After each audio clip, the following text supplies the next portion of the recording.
Haleluya, shalom. Apa kabarnya hari ini? Luar biasa. Ya, saudara, kalau saya bisa ada malam ini di sini semua karena anugerah Tuhan. Iya, kita ada di hari-hari menjelang kedatangan Tuhan. Siapa yang percaya bahwa Tuhan akan datang segera? Ya, yang lain tidak percaya.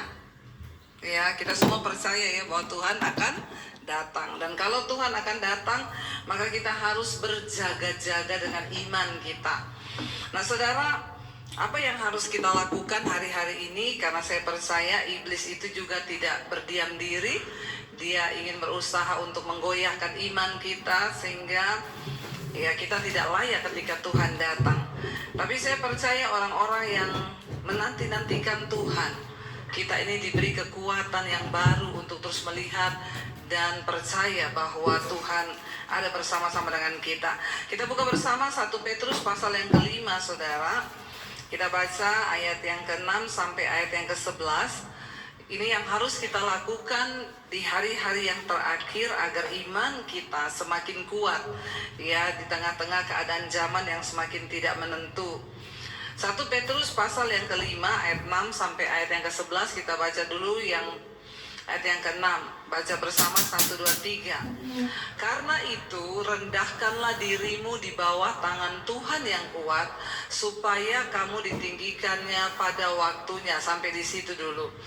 Ayat ini berkata, yang pertama supaya kita ini kuat menghadapi hari-hari yang jahat. Tidak ada pilihan lain, saudara, selain yang pertama dikatakan, rendahkanlah dirimu di bawah tangan Tuhan yang kuat, supaya kamu ditinggikannya pada waktunya. Siapa yang mau ditinggikan Tuhan? Kita semua tentu mau ditinggikan Tuhan. Jangan mau hanya ditinggikan manusia, amin. Karena kalau manusia yang tinggikan itu kadang kalau ada maunya ya jadi, kalau tidak ya sudah. Tapi kalau Tuhan yang tinggikan, ya Alkitab berkata, jika Dia yang membuka pintu, maka tidak ada satupun yang dapat menutupnya.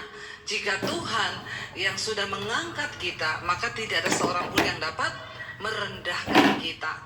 Jadi hari-hari ini apa yang harus kita lakukan, saudara? Yang pertama, ya rendahkanlah dirimu di bawah tangan Tuhan yang kuat. Apa artinya merendahkan diri? Ya, Tuhan itu tidak akan pernah bisa mengangkat orang yang masih tinggi hati. Tuhan gak akan pernah bisa mengangkat orang yang sombong.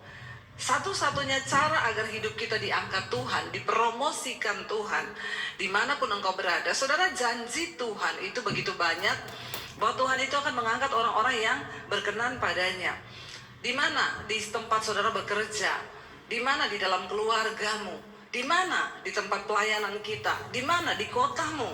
Tuhan sedang mencari orang-orang yang Tuhan itu juga gak sabar loh untuk mengangkat saudara dan saya, amin.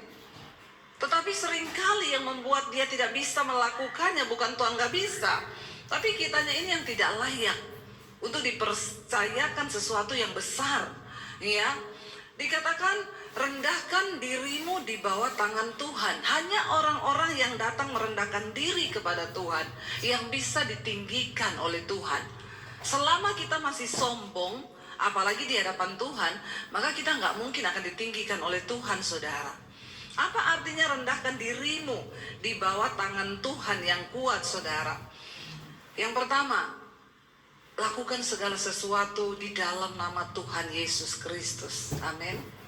Karena banyak orang hari-hari ini bekerja, tapi mereka tidak melibatkan Tuhan. Ya, mari Alkitab berkata, diberkatilah orang yang mengandalkan Tuhan, tapi terkutuklah orang yang mengandalkan kekuatannya sendiri. Kenapa banyak orang Kristen hidupnya terkutuk? Kita berkata begini, saya ini tidak bikin dosa loh. Saya tidak selingkuh, saya tidak berzina, saya tidak judi, saya tidak rokok, saya tidak pergi ke pohon beringin untuk berdoa. Tapi kok kayaknya hidup saya ini seperti terkutuk. Kenapa, saudara? Karena Alkitab dengan jelas berkata, terkutuklah orang yang mengandalkan dirinya sendiri, yang mengandalkan kekuatannya, yang mengandalkan kepintarannya, yang mengandalkan ya keakuannya sendiri. Tapi diberkatilah orang yang mengandalkan Tuhan. Contoh simple, apapun yang kita mau lakukan, libatkan Tuhan, saudara. Bapak-bapak, ya bukan berarti ketika kita kaya, kita nggak lagi mengandalkan Tuhan loh. Saudara mau berbisnis, libatkan Tuhan di dalam bisnismu. Jangan pernah kau putuskan dengan kekuatanmu sendiri. Orang yang merendahkan diri di kaki Tuhan, dalam segala perkara, dia bawa di dalam doa. Ya, saudara mau beli rumah, bawa dalam doa, amin. Apalagi yang gak punya duit, harus bawa dalam doa. Sedangkan yang punya duit harus berdoa. Apalagi yang tidak punya duit, itu lebih lagi doanya harus kenceng ya. Jadi saudara, bukan soal kita miskin atau kaya. Mau kita kaya, mau kita miskin, apapun yang kita lakukan, bawa di dalam doa. Tanya Tuhan. Dan berani berkata, Tuhan, kalau ini bukan rencanamu, gagalkan dalam nama Tuhan Yesus. Amin. Bapak-bapak pernah ada yang berdoa begitu? Ada ya? Itu tanda kita ini sungguh-sungguh mengandalkan Tuhan.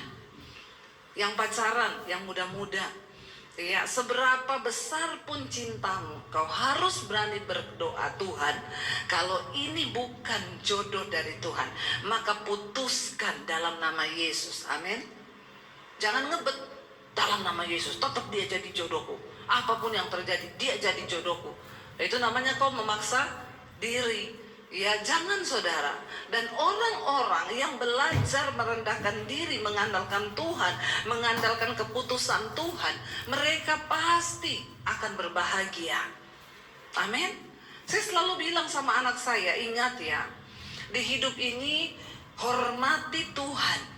Kalau kau hidup menghormati Tuhan, maka kau pasti diberkati dan pasti Tuhan tinggikan engkau. Tapi kalau kau tidak menghormati Tuhan, maka jangan mimpi. Mau sekaya apapun engkau orang tuamu, kalau kau tidak menghormati Tuhan, saudara, nasibmu kasihan. Kita harus menghormati Tuhan. Tandanya apa? Dalam hidup ini kita menjauhi dosa. Orang-orang yang sombong, ya, mereka terus melakukan dosa tanpa berpikir. Dipikir Tuhan tuh tidak tahu, dipikir Tuhan tuh tidak lihat. Ya, saya percayalah di gereja sini sudah nggak ada lah yang selingkuh-selingkuh. Amin. Amin ya, kok nggak rela ya. Ada benda? Ada ya? Banyak atau tidak? Tapi memang dosa perselingkuhan ini di mana-mana ada. Ya, bukan cuma di kalangan artis terjadi kawin cerai, perselingkuhan. Ini menebar ke semua sisi perselingkuhan ini. Bukan cuma dari artis, pejabat, sampai ke pembantu, tukang ojek, semua kena yang namanya roh persinahan ini. Ya, dan hati-hati saudara. Saya percaya kalau kita ini hidup mendekat kepada Tuhan, menghormati Tuhan, merendahkan diri, tidak mungkin lah kita tuh kena yang begini-begini, itu tidak mungkin. Ya, kalau kita mau berjaga-jaga, tidak mungkin lah kita kena yang begini-begini nih. Saya berdoa kita semua hari-hari ini tidak lagi kena sama yang begini-begini. Kenapa? Karena perjuangan kita ke depan ini semakin berat. Ya, kalau cuma yang begini-begini kita tidak lulus. Apalagi kita berbicara tentang pertempuran, peperangan di akhir zaman yang begitu berat. Ya, jadi jangan ada suami istri rapatkan barisan, berdoa bersama, bergandengan tangan, tidak usah aneh-aneh. Amin. Jauhi hal-hal yang tidak boleh dilakukan. Ya, mau di gereja, mau di mana saja kita nggak bisa merasa kuat. Kita tidak bisa berkata bahwa kita sudah berjumpa dengan Tuhan Yesus kalau hidup kita belum diubahkan. Orang yang berjumpa dengan Tuhan Yesus secara pribadi, terlihat ada perubahan di dalam hidupnya. Jadi kalau engkau hanya menjadi Kristen tok saja, yang setiap minggu ke gereja tapi hidupmu nggak berubah, maaf, Anda belum ketemu Tuhan Yesus loh. Dan saudara pasti ditolak ketika Tuhan Yesus datang. Sekalipun engkau berkata, Tuhan, aku mengenal engkau loh, aku menyembuhkan orang demi namamu, aku usir setan demi namamu. Tapi Tuhan bilang, maaf, enyah engkau daripadaku, sebab aku tidak mengenal engkau, pembuat kejahatan. Kita harus mengalami perubahan hidup yang orang bisa lihat. Ya, jadi aneh. Dulu pelit sekali, sekarang ada keluarga yang susah ditolong. Orang bilang, ih, kok aneh ya dia sekarang ya? Iya, kenapa ya? Oh, itu loh, sejak dia ibadah di Petra, hidupnya berubah loh, karena dia mengenal Tuhan Yesus. Amin. Jangan sampai orang bilang, itu kan ke gereja tiap minggu di Petra, tapi pelitnya, auzubillahi minasyaitonirrahmanirrahim. Ya, Bapak Ibu, itu dulu perubahan yang harus terlihat. Kalau beli di pasar, nggak usah ditawar. Amin. Ibu-ibu, ya, beli sayur itu loh, berapa? 10.000, ya ditawar loh. 5.000 itu rah. Coba, kapan lagi waktunya kita ini bisa menjadi berkat bagi kota, bagi bangsa? Ya, itu penjual sayur di pasar tuh mereka nggak kaya. Saudara, sekali-sekali ditanya, berapa itu Bu? 10.000, 20.000 boleh nggak? Loh, malah ketawa loh. Saya ini serius loh. Amin. Itu baru orang bilang, jemaat Petra loh. Apalagi saudara pakai kalung salib. Ya, dia akan bilang, ih, orang Kristen luar biasa. Saya jual 10.000, ditawar 20.000. Itu luar biasa kan? Jangan sampai pakai kalung salib. Mangewu wae. Retu, mangewu, itu. Lawang aku kemarin tuh neng kono ya mos 2.500 kok. Jadi bertobat lagi. Ya, saya ini tahu loh. Karena saya sering mendengar nih di pasar begini kejadiannya. Ibu-ibu bertobat. Iya, apalagi kalau lihat bapak-bapak tua yang jualan, nggak usah ditawar. Saya bersyukur ada ibu-ibu bersaksi. Bu Debi, terima kasih ya, karena saya mendengarkan khotbah ibu. Ada bapak-bapak tua jual sapu lidi di rumah. Saya udah mau tawar, Bu. Saya tanya, berapa Pak? Ya, 15.000. Saya sudah mau, mosok saya ingat khotbah ibu. Ya, berapa 15.000? 20.000 ya Pak. Ih, puji Tuhan loh. Ya, kan itu bapak juga nggak jualan pakai mobil Mercy tuh. Dia naik sepeda loh, jualan saudara. Kita nih kalau mau menjadi berkat nggak usah yang muluk-muluk lah. Ya, ada orang berkata, saya pengen jadi berkat ke panti asuhan, bawa sembako. Itu nggak usah terlalu alay lebay. Itu kau bisa lakukan setahun sekali. Tapi perbuatan-perbuatan baik yang di sekeliling kita nih loh, yang bisa kita lakukan setiap hari. Kita lihat orang yang susah. Saudara, dengan saudara menabur, saudara itu tidak akan miskin. Justru akan semakin diberkati. Saya ini saksi hidup. Saya itu dari nggak punya uang, saya belajar menabur, saudara. Ya, saya belajar taat dengan suara Tuhan. Makanya sampai hari ini saya mau bersaksi depan saudara, Tuhan memberkati kami luar biasa. Amin. Ya, kenapa nih saya kok lama-lama di pelit ya? Tapi bukan karena banyak orang pelit loh di sini, amin. Ya, kita semua mau. Hanya orang yang rajin menabur hari-hari ini, mereka yang akan melihat pemeliharaan Tuhan.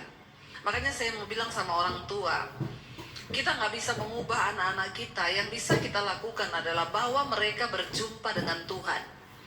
Ajarkan firman kepada mereka. Karena saya mengalami, dulu saya dipukulin sama orang tua saya. Ya, dihajar sampai babak belur. Apakah saya berubah? Enggak. Saya semakin bikin, saudara. Saya semakin berontak. Saya bilang, ya kalau mau bunuh aja saya sekalian. Saya kan nggak pernah minta dilahirkan. Tapi ketika Yesus menjamah saya, orang tua nggak perlu bicara satu kata. Ya, saya mengalami pembaharuan budi dari roh saya dihidupkan. Lalu Tuhan ubahkan saya. Sampai akhirnya saya berubah semuanya. Karena lewat proses dan penderitaan, hidup kita ini bisa direndahkan. Sampai akhirnya kita punya kerendahan hati di hadapan Tuhan. Baru Tuhan bisa meninggikan. Kenapa Daud sebelum diangkat menjadi raja, dia diproses habis-habisan oleh Tuhan. Ya, Bahkan dia dikejar, mau dibunuh, dipermalukan, direndahkan. Cuma itu cara untuk membuat kita ini rendah hati di hadapan Tuhan. Karena saya berdoa, kalau hari ini saudara sedang ada dalam persoalan atau masalah, anggaplah itu satu cara Tuhan untuk merendahkan hidupmu di bawah tangan Tuhan yang kuat. Amin. Supaya kalau engkau sudah merendah hati di hadapan Tuhan, barulah Tuhan bisa meninggikan kita. Tanpa proses, tanpa pembentukan karakter, kita nggak bisa diangkat tinggi Tuhan. Nggak bisa saudara. Dunia bisa beri kesuksesan yang palsu, tapi hanya karakter yang bisa membuat kita diberkenan kepada Tuhan. Tapi Tuhan izinkan semua terjadi dalam hidup kita ini supaya Alkitab berkata tadi, rendahkanlah dirimu di bawah tangan Tuhan yang kuat supaya kamu itu ditinggikan pada waktunya. Jadi ingat, proses, persoalan, tekanan, apapun yang kita lewati hari-hari ini itu adalah bagian dari proses Tuhan untuk kita ini direndahkan di bawah tangan Tuhan supaya tiba saatnya kita ditinggikan pada waktunya. Tapi tidak ada perkara yang mustahil bagi Tuhan. Karena kita tahu Dia turut bekerja untuk mendatangkan kebaikan bagi orang-orang yang sungguh-sungguh mengasihi Dia dan yang terpanggil sesuai dengan rencana Tuhan. Tetaplah berjalan di dalam rencananya. Rendahkan dirimu. Ya, bagaimana cara kita juga direndahkan Tuhan? Waktu kau difitnah, saudara, tidak usah balas. Amin. Tidak usah bikin status di Facebook. Ya, sekarang ini banyak orang ada masalah bikin status. Ya, lihat saja nanti kau ya, di depan lain, di belakang lain. Saya tahu mulutmu itu, ngapain coba bikin status begitu di sosial media? Ya, kan nggak penting. Ya, urusan kemarin ada lagi yang bikin status, saya baca orang Kristen bikin malu. Saya nama ini mulai hari ini dengan suami saya, kami memutuskan hubungan persaudaraan dengan ipar saya yang bernama ini. Mulai sekarang hubungan kita selesai, end. Dalam hati saya, ini orang Kristen loh. Dia bikin status di Facebook seperti itu. Coba saudara, ya, kalau ada masalah, seberapa berat pun engkau difitnah, engkau ditekan, berbahagialah. Waktu kau tahu itu bagian dari Tuhan sedang merendahkan dirimu, berarti Dia sedang mempersiapkan engkau untuk diangkat tinggi. Amin. Kalau kita direndahkan, rendahkan diri di bawah tangan Tuhan. Doakan orang yang menyakiti kita, iparmu, saudaramu, mertuamu, menantumu. Ya, Tuhan tidak punya cara lain saudara untuk mengangkat hidup kita selain melewati proses kita direndahkan. Hanya orang-orang yang sudah direndahkan, mereka yang dapat diangkat tinggi oleh Tuhan. Saya mengalami direndahkan dari keluarga, dari pendeta, dari siapapun saya mengalami saudara. Tapi Tuhan melihat respon hati kita. Duduk di kaki Tuhan. Doakan orang yang menganiaya kamu. Memang susah kalau mendoakan orang, apalagi itu sesama orang Kristen. Kalau kita mendoakan orang yang nyakiti kita, yang bukan agama Kristen, itu lebih enak. Ada doanya, Tuhan ampuni dia, karena dia tidak tahu apa yang dia lakukan. Nah, kalau orang Kristen yang lakukan, ya agak sulit saudara, karena ya kita harus merubah firman. Ampuni dia Tuhan, karena dia tahu yang dia lakukan, tapi dia pura-pura tidak tahu. Akan begitu saudara ya. Jadi tapi kita harus tetap berdoa, menyerahkan dia kepada Tuhan, dan jangan kepahitan. Saya percaya di Semarang ini nggak ada lah orang yang putus hubungan dengan keluarga. Nggak ada toh? Kalau ada, bertobat loh saudara, karena kau nggak bisa masuk kerajaan Allah kalau kau berantem. Ya, saya pernah mendamaikan orang tua. Saya bilang, Pak, dia bilang, saya kutuk itu anak saya. Ya, sampai kapanpun saya kutuk dia, tidak mungkin hidupnya diberkati. Saya bilang, Pak, Bapak ini pelayan Tuhan loh. Bapak tidak boleh mengatakan hal yang seperti itu. Cabut itu Pak dalam nama Yesus. Tidak bisa, itu anak durhaka. Ya, saya nggak izinkan nikah, dia pergi menikah, dia tinggalkan rumah ini. Saya bilang, seburuk apapun Pak, kau tidak boleh mengutuk, kau harus memberkati. Ayo Pak, kalau Bapak mau, temui anakmu. Dia bilang, ndak ada dimanapun orang tua yang mendatangi anak untuk minta maaf. Itu enggak ada ceritanya. Saya bilang gini, di mana ayatnya Pak? Karena dia wakil gembala saudara. Jadi saya tanya, di mana ayatnya Pak yang dikatakan, hai orang tua, janganlah pernah meminta maaf kepada anak-anakmu, sebab tidak ada cerita yang seperti itu. Emang ada ayatnya Pak di mana? Jangan kau buat ayat baru yang tidak ada di Alkitab. Sekalipun kita orang tua, kita tidak salah. Ya, kalau kita tahu itu tidak benar, kita jangan mengutuk, tapi berusaha hidup damai dengan semua orang. Ya, jangan kalau ada hari ini di antara saudara tidak bicara dengan anakmu, tidak bicara dengan saudaramu, tidak bicara dengan orang tuamu, bertobat saudara. Selama masih ada waktu, ayo kita rendahkan diri di bawah tangan Tuhan yang kuat. Merendah aja, itu kunci untuk kita ini dipromosikan Tuhan. Merendah saja itu kuncinya untuk kita bisa mengalami peninggian Tuhan. Lalu yang kedua dikatakan di sana, ayat yang ketujuh, serahkanlah segala kekhawatiranmu kepadanya, sebab ia yang memelihara kamu. Hari-hari akhir zaman ini, banyak orang mengalami kekhawatiran. Tapi ada satu cara, Alkitab berkata, khawatir itu wajar nggak bagi manusia? Wajar. Kita semua bisa khawatir. Pendeta bisa khawatir nggak? Bisa. Jemaat bisa khawatir? Bisa. Ya, kita semua bisa khawatir karena itu manusiawi. Tapi Alkitab berkata, ketika engkau khawatir, serahkanlah segala kekhawatiranmu kepadanya, sebab ia yang memelihara kamu. Waktu engkau khawatir, duduk di kaki Tuhan. Kau khawatir tentang anakmu, duduk di kaki Tuhan. Saya sering kali khawatir tentang anak-anak saya. Tuhan, nanti jodoh mereka itu bagaimana ya? Tapi begitu kekhawatiran itu datang, saya langsung cepat berkatakan, dalam nama Yesus, anakku ada di dalam kendali-Mu Tuhan.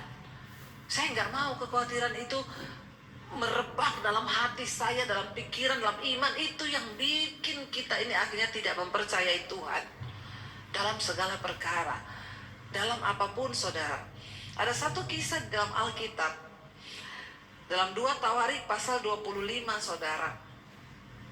Ada seorang raja di Israel yang bernama Amazia. Aqua yang 100% murni mengandung mineral alami yang dibutuhkan oleh tubuh. Pada waktu itu kerajaan Israel terbagi atas 2, ya, yaitu Yehuda dan Israel. Ketika mereka berperang saudara, dikatakan di sana Amazia ini sebagai Raja Yehuda, dia tidak merasa memiliki kekuatan untuk melawan musuh. Kita lihat 2 Tawarik pasal 25 ayat yang kelima sampai ayat yang ke-12 saudara. 2 Tawarik 25 ayat 5 sampai ayat 12. Firman Tuhan berkata di sana, lalu Amazia mengumpulkan orang Yehuda. Baca bersama.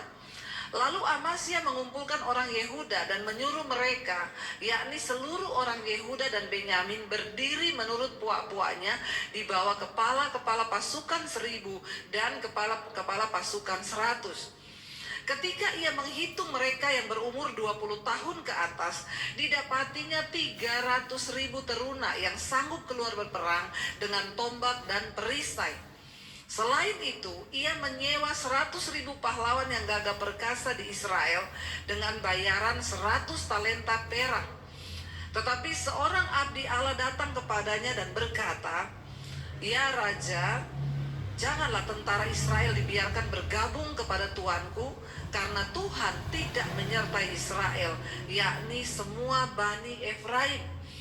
Dan jikalau mereka bergabung juga, bagaimanapun juga perbuatan dan kekuatanmu di dalam perang, Allah akan mengecilkan engkau, ya, menggelincirkan engkau di depan musuh, sebab Allah mempunyai kuasa untuk menolong dan menggelincirkan.